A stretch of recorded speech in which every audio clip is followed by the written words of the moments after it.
ಉದ್ದೇಶ ಏನು? ಸಮೀರ್ ಮನೆಯಲ್ಲಿ ರೇಡ್ ಮಾಡೋಕ್ಕೆ ಕಾರಣ ಏನು? ಏನೇನು ವಶಪಡಿಸ್ಕೊಂಡಿದ್ದಾರೆ? ಫಸ್ಟ್ ಆಫ್ ಆಲ್ ಇದು ರೇಡ್ ಅಲ್ಲ. ಧರ್ಮಸ್ಥಳ ಪೊಲೀಸ್ ಸ್ಟೇಷನ್ನಲ್ಲಿ ಸಮೀರ್ ಎಮ್ ಡಿ ಅವ್ರ ಮೇಲೆ ಒಂದು ಪ್ರಕರಣ ದಾಖಲಾಗಿತ್ತು. ಅವರು ವಿಡಿಯೋ ನೋಡಿ. ಆ ಪ್ರಕರಣ ದಾಖಲಾಗೋದಕ್ಕೆ ಕಾರಣ ಧರ್ಮಸ್ಥಳಕ್ಕೆ ಅಪಪ್ರಚಾರ ಮಾಡ್ತಾ ಇದ್ದಾರೆ ಅನ್ನೋ ಕಾರಣಕ್ಕಲ್ಲ. ದಯವಿಟ್ಟು ಅದನ್ನು ತೆಗೆದುಹಾಕ್ಬಿಡಿ.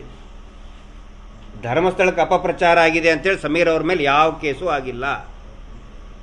ಅದರಲ್ಲಿ ಅವರು ಒಂದು ಕಡೆ ಹೇಳ್ತಾರೆ, ಬೆಳ್ತಂಗಡಿ ಪೊಲೀಸರು ಚಾಟುಗಳು, ದಣಿಗಳ ಚಾಟುಗಳು ಅಂತ ಒಂದು ಶಬ್ದ ಬರ್ತದೆ.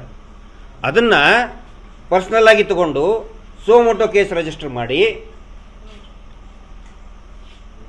ಅವ್ರ ಮೇಲೆ ತನಿಖೆ ಮಾಡ್ತಾ ಇದ್ದಾರೆ. ಇವತ್ತು ತಾವು ಪ್ರಸಾರ ಮಾಡ್ತಿದ್ದಂಗೆ ಯಾವುದೇ ಸರ್ಚ್ ವಾರಂಟ್ ಆಗಿಲ್ಲ, ಸರ್ಚ್ ವಾರಂಟ್ ತೊಗೊಂಡು ಬಂದಿಲ್ಲ. ಒಂದು ಪ್ರಕರಣ ದಾಖಲಾದ ಮೇಲೆ ನೆಕ್ಸ್ಟ್ ಪ್ರೊಸೀಜರು ಸ್ಥಳ ಮಹಾಜರ್ ಮಾಡಬೇಕು. ಸ್ಥಳ ಮಹಾಜರ್ ಮಾಡೋದಕ್ಕೆ ಬಂದಿದ್ದರು. ಮತ್ತು ಅದಕ್ಕೆ ಸಂಬಂಧಪಟ್ಟಂತಹ ಏನೇನೋ ಇದನ್ನು ತೊಗೊಂಡು ಹೋಗಬೇಕು, ಅದನ್ನು ತೊಗೊಂಡಿದ್ರು.